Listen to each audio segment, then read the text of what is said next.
안녕하세요. 반갑습니다. 수필 읽어주는 자매직 조인자 마술사입니다. 고통의 끝에서 깨달은 인생 불변의 지혜 30. 너무 빨리 지나가버린, 너무 늦게 깨달아버린. 고든 리빙스턴 지음, 노해숙 옹길. 걷는 나무 출판사. 만마디의 헛된 말이 인생을 뒤흔들 때 단 하나의 진실이 내 삶을 바꿔놓았다. 고든 리빙스턴, 정신과 의사이자 심리치료사, 미국 테네시주 멤피스에서 태어나 웨스트포인트 사관학교와 존스 홉킨스 의과대학을 졸업했다.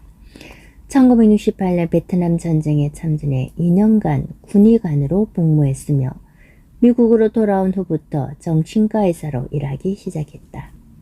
전쟁을 겪으며 이 시기만 지나면 자신에게도 평화로운 날이 찾아올 거라 믿었다. 그러나 어째서인지 그의 삶은 우여곡절의 연속이었다. 사랑했던 아내와 이혼했고 34살이 된 뒤에야 자신이 입양하라는 사실을 알게 됐다. 조울증을 앓던 큰아들이 자살했고 그 일이 있은 지 겨우 1년 만에 백혈병으로 고통받던 작은아들이 생을 마감했다.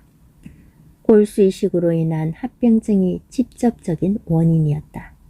안타깝게도 아들의 골수 계정자는 고든 리빙스턴 자신이었다.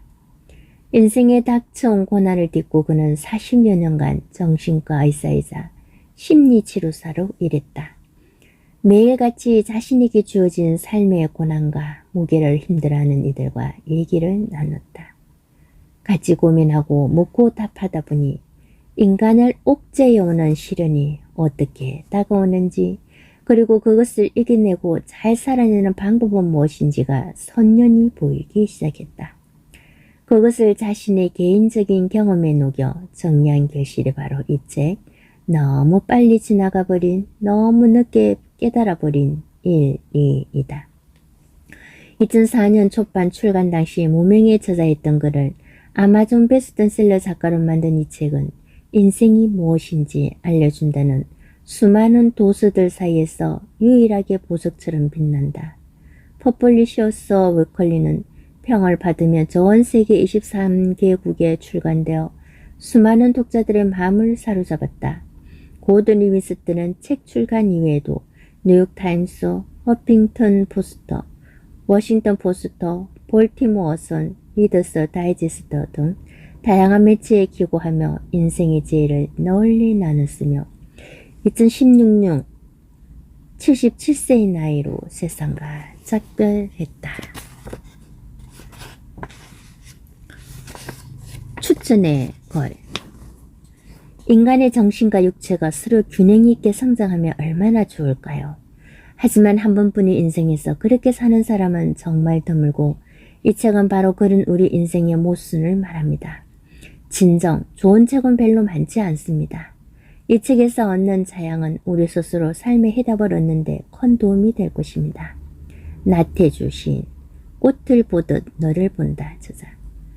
만약 단 한 번도 의심해 본 적 없는 내 출생의 비밀이 밝혀진다면, 내가 입양되었다는 사실이 우연히 밝혀진다면, 과연 친부모를 찾아야 할까? 진실을 발견하는 고통이 너무 클지라도 진실을 아는 것이 나을까? 사랑의 고통이 너무 크더라도 사랑을 포기하는 것보다는 마음껏 사랑하는 것이 나을까? 이 책은 이 모든 질문에 YES라고 대답한다. 우리의 마음속 그림자가 아무리 짙고 어두울지라도 그 그림자를 용감하게 대면하는 사람만이 비로소 자신의 정체성과 만나게 된다.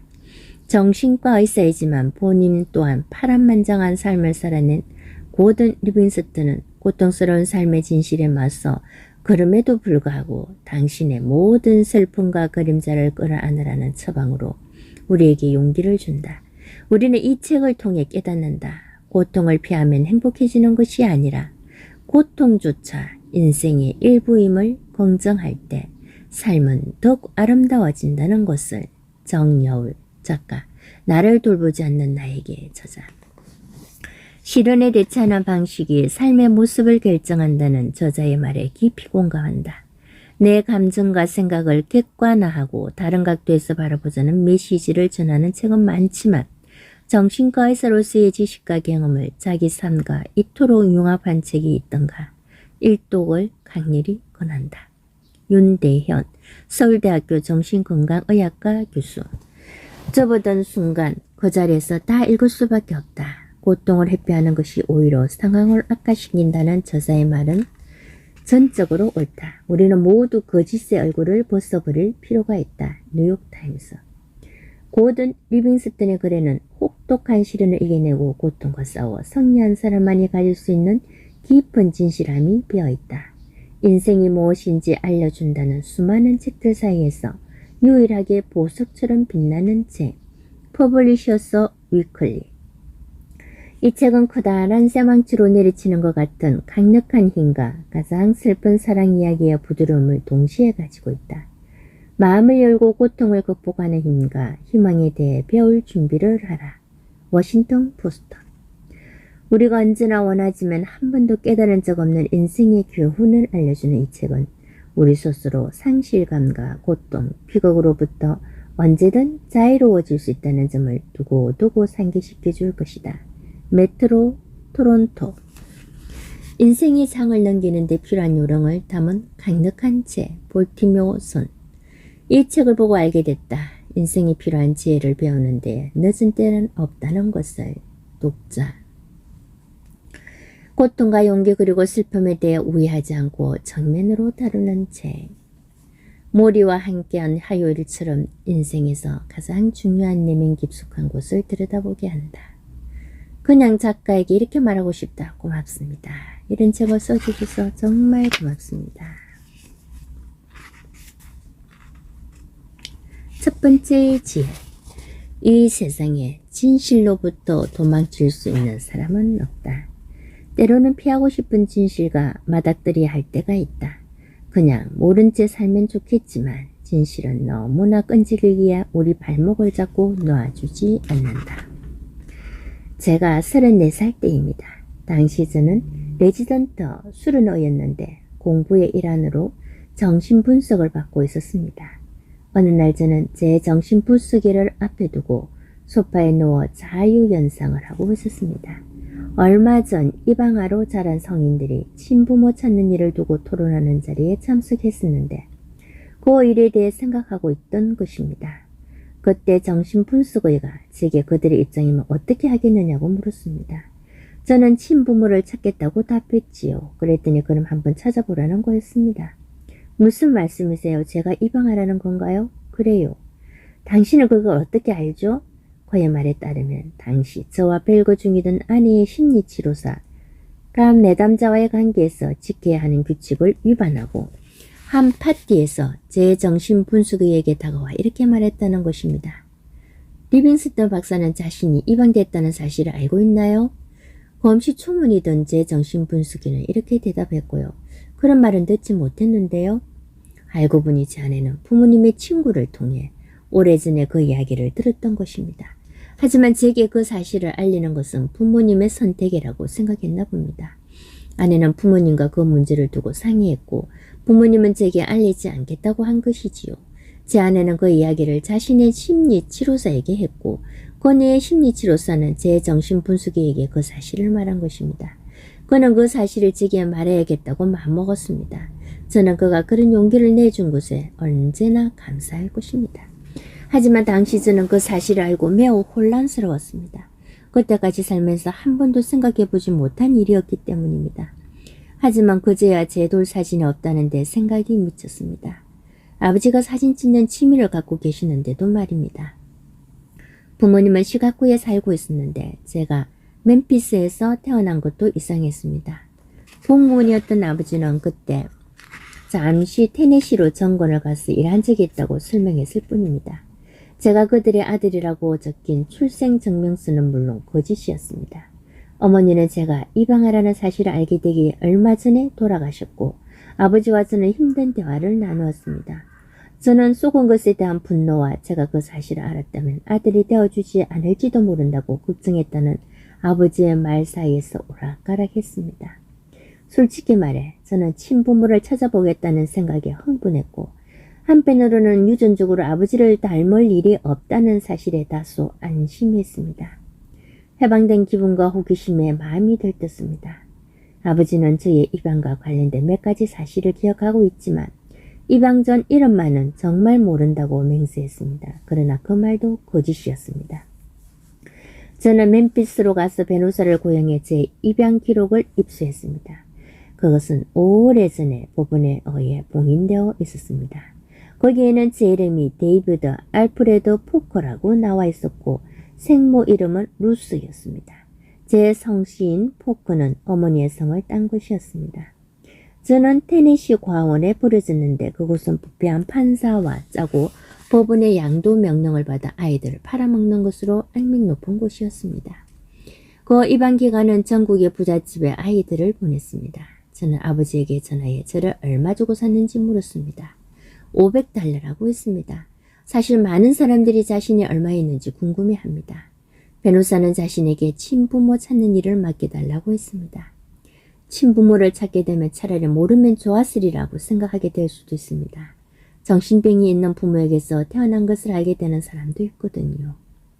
저는 어떤 사실이든 감당할 수 있다고 생각했습니다. 어쨌든 모르는 것보다는 아는 것이 낫다고 확신했지요. 저는 먼저 돌이 될 때까지 저를 키워준 위탁 가정을 찾을 수 있었습니다. 저는 그 집 주인의 성씨밖에 모르는 상태에서 멤피스의 전화번호부를 뒤적여 전화하기 시작했습니다. 10번째쯤 전화했을 때 받은 사람에게 제가 누구인지 말하자 그가 옆에 있는 사람에게 말했습니다. 어머니, 부호가 전화를 했어요. 그 집의 가장은 80살의 노부인이었는데 제가 약 생후 6개월 정도 됐을 때 사진관에서 찍은 사진을 가지고 있었습니다. 그네의 남편은 주유소를 경영하고 자녀들은 대학에 가지 않았다고 했습니다. 저는 테네시 사투리를 쓰고 보라는 이름표가 붙은 정비복을 입은 제 모습을 상상해 봤습니다. 가족이 전부 모여서 저를 환영해 주었습니다. 그들은 자신들에게 저를 맡긴 생모가 미시시피 빅스버그 출신이라고 말했습니다. 저는 빅스버그 전화번호부를 뒤져 포코라는 성을 가진 사람에게 전화하기 시작했고 곧 어머니의 자매, 즉 제 이모와 통화할 수 있었습니다. 저는 제 정체를 속이고 루스 친구의 아들인데 루스가 어디에 사는지 아느냐고 물었습니다. 그녀는 제 어머니가 애틀란타에 살며 출판사에서 일하고 있다고 말했습니다. 저는 애틀란타에 가서 생모에게 전화한 뒤 제가 누구인지 밝히고 만나고 싶다고 했습니다. 아파트 문이 열렸을 때 저를 많이 닮은 사람이 나타났습니다. 그녀가 말했습니다. 왜 이제야 왔니? 그녀는 종교적인 가정에서 자랐고 학교 교사로 일할 때 한 남자의 아이를 임신했습니다. 그런데 그는 결혼할 생각은 하지 않고 불법으로 낙태를 하라고 돈을 주었던 것입니다. 그녀는 거절했고 멤피스로 가서 출산한 뒤 아기를 입양 기관에 두고 왔습니다. 그녀는 곧 다시 돌아가서 저를 데려올 생각이었지만 다시 입양 기관에 전화했을 때는 너무 늦은 뒤였습니다. 그 후에 그녀는 스스로 결혼할 자격이 없다고 생각하며 독신으로 지냈습니다. 그녀는 초등학교 교사로 일하며 매년 학년을 바꿔가며 제 나이 또래 아이들을 가르쳤습니다. 제 어머니는 순간이나마 충실하게 살지 못했던 자기 자신을 용서할 수 없었던 것입니다. 그녀는 제가 잘 자란 것을 보고 안심했습니다. 저는 그녀가 저를 낳아주어 고마웠습니다. 저는 생부에 대해서도 알고 싶었습니다. 어머니는 그의 이름을 알려주었습니다. 그는 몇 년 전에 죽었는데 딸이 하나 있다고 했습니다. 저는 그녀가 사는 곳을 알아낸 뒤 전화를 걸었습니다. 적어도 이복 남매가 한 명 있었던 것입니다. 그녀는 저의 연락을 받고 기뻐했지만 그녀 역시 입양하라고 했습니다. 그녀도 자신의 친부모를 찾을 생각을 하고 있었습니다. 우리 두 사람은 아버지가 같으므로 가족이라고 할 수 있을까요? 저희 아버지라는 사람은 어떻게 아들의 존재를 비밀에 붙이고 다시 아이를 입양할 생각을 했을까요? 그 딸은 저에게 사진 한 장을 보내주었습니다. 지금 제가 생부와 관련해서 갖고 있는 것은 그것이 전부입니다.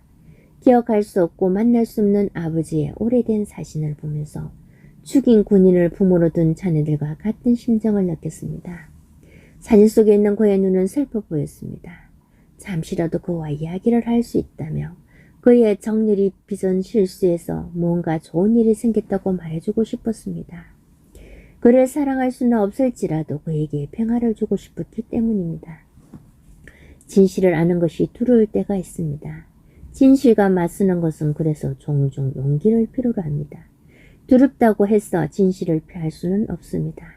잠시 눈을 가릴 수는 있지만 결국 진실은 드러나게 됩니다. 숨기려고 하면 할수록 더욱 또렷하게 살아나기 때문에 진실인 것입니다. 피할 수 없다면 당당하게 맞서는 수밖에 없습니다. 비록 그 진실이 현재의 모든 안정과 평화를 허트러뜨릴 만큼 무섭고 엄청난 것이라 해도 받아들여야 합니다. 그래야 자유로워질 수 있습니다. 그래야 가혹한 현실과 싸워나갈 힘도 얻을 수 있습니다. 그것이 어떤 것이든 지금 당신 앞에 놓인 진실과 마주하십시오. 그리고 기꺼이 정면 승부를 펼치십시오.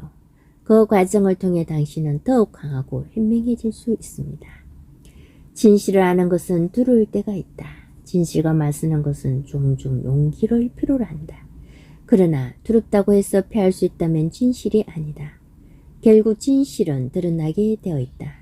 숨기려고 하면 할수록 더욱 또렷하게 살아나기 때문에 진실인 것이다. 비록 진실이 현재의 안정과 평화를 흐트러뜨릴 만큼 엄청난 것이라도 받아들여야 한다. 그래야 자유로워질 수 있다. 그래야 가혹한 현실과 싸워나갈 힘을 얻을 수 있다. 그것이 어떤 것이든 지금 당신 앞에 놓은 진실과 마주하라. 그리고 기꺼이 정면 승부를 펼치라. 당신은 더욱 강하고 현명해질 수 있다. 두 번째 지혜. 이별은 사랑의 가치를 더욱 소중하게 만든다. 저는 두 아이를 잃었습니다. 불과 13개월 사이에 큰아들이 자살을 했고 막내 아들은 백혈병으로 세상을 떠났습니다. 아들이 잃은 슬픔을 인해 저는 삶과 죽음에 관해 많은 것들을 깨우치게 되었습니다. 우리는 어리석게도 소중한 것을 잃고 났어야 나 자신이 얼마나 무력하고 하찮은 존재인지 그리고 진정한 삶이 어떤 것인지 배우게 됩니다. 저는 때때로 스스로에게 묻곤 합니다. 내게 진정 가치 있는 게 무엇인가? 이제 왜 하필 나에게 이런 일이라는 질문은 하지 않습니다. 억울하다고 불평해봐야 죽은 자식들이 살아 돌아올리 만무하기 때문입니다. 저는 살아갈 이유를 저와 마찬가지로 돌이킬 수 없는 상실을 겪었던 사람들에 의해서 찾았습니다. 사랑하는 사람을 잃은 모든 사람들이 그렇듯이 제가 가장 정오했던 말은 시간이 지나면 잊힌다는 위로의 말이었습니다. 아이들을 더 이상 그리워하지 않을 수 있다는 생각 따위는 하고 싶지 않았습니다. 저는 결코 예전과 같아질 수 없었습니다. 마음에서 가장 소중한 것들이 잘려나간 이유로 아들들과 함께 제 삶을 묻어버린 현실을 받아들여야 했습니다. 그레고리 팩은 아들이 죽고 오랜 세월이 흐린 뒤에 인터뷰에서 이런 말을 했습니다. 저는 그 아이를 매일 생각하지 않습니다. 매 순간 생각합니다. 다만 시간이 흐르면서 변하는 것이 있다면 고통스러운 병과 죽음의 이미지가 그들이 살아생전 보여주었던 온화한 기억들로 바뀐다는 사실뿐입니다. 저에게 슬픔보다 익숙한 주제는 없습니다. 그것은 오랫동안 제 삶의 주제였습니다. 저는 슬픔에 대한 책을 쓰면서 슬픔을 우회하는 길을 찾으려 했지만 결국은 찾지 못했습니다. 슬픔을 똑바로 통과해서 가는 길밖에는 없었던 것입니다. 그 과정에서 저는 절망에 빠졌고 자살을 생각하기도 했습니다. 그리고 제가 혼자가 아니라는 것도 알았습니다. 어떠한 말로도 위로를 받지 못할 것 같았건만 결국 말로 삶의 의미를 되찾게 되었습니다. 말을 통해 하늘이 무너질 것 같은 절망 속에서도 살아야 할 이유가 있다는 것을 깨달았습니다. 부모가 죽으면 땅에 묻고 자식이 죽으면 가슴에 묻는다는 말이 있습니다. 죽은 지 13년이 지났는데도 여전히 아이들은 예전 모습 그대로 제 가슴 속에 살고 있습니다. 저는 아이들을 살려내지 못한 저를 어느 정도 용서했습니다. 늙어가는 자신과 화해한 것입니다. 자식들의 손에 의해 시신이 땅에 묻히리라는 확신은 물거품이 되었고 우주의 섭리와 신의 공정함에 대한 믿음은 잃은 지 오래입니다. 하지만 아이들에 대한 사랑과 그들을 언젠가 다시 만날 것이라는 터무니없는 희망은 포기할 수가 없습니다. 사람은 헤어져야만 그 진가를 알게 된다고 합니다. 던자리는 몰라도 난자리는 안다는 말도 이와 상통할 겁니다. 남녀가 이별을 해야만 서로의 소중함을 깨닫게 되고 성숙해진다는 말도 있습니다. 이처럼 이별은 사랑이 얼마나 소중한 가치인지를 깨닫게 합니다. 그야말로 우리에게 소중한 선물을 유산처럼 남겨주는 것입니다. 우리가 할 일은 우리를 필요로 하는 사람들에게 그 사랑을 돌려주는 것입니다. 그 일을 통해 우리는 떠난 이들에 대한 기억도 간직할 수 있을 것입니다. 저는 딸의 결혼식장에서 어느 소설가의 말을 인용해 다음과 같은 축사를 했습니다. 우리는 두 사람이 새 출발을 하는 행복한 순간을 축하하기 위해 여기 모였습니다. 만일 사랑이 죽음을 이겨낼 수 있다면 그것은 오로지 추억과 헌신을 통했습니다. 추억과 헌신이 함께한다면 우리의 마음이 깊숙이 파이는 일이 생긴다 해도 다시 충만해질 것이고 끝까지 쓰러지지 않고 버틸 수 있을 것입니다. 세상의 슬픔 중 가장 큰 슬픔은 자식을 잃은 슬픔일 것이다. 세상 무엇과도 바꿀 수 없는 자식을 먼저 떠나보낸 슬픔이야말로 어떤 위로로도 감싸지지 않는 혹독한 시련이다. 하지만 이 극한 슬픔마저도 극복할 수 있는 것이 인간이다. 시련을 통해 우리는 더욱 지혜롭고 단단해질 수 있다. 우리는 부모님이 돌아가신 뒤에야 불효를 후회하고 사랑하는 사람을 잃은 뒤에야 더 많이 사랑해주지 못한 것을 후회한다. 지금 당신에게 허락된 사랑이 있다면 최선을 다해 사랑하라. 최선을 다한 사랑은 우리 곁을 떠난 뒤에도 더 크고 아름다운 추억으로 빛날 것이다.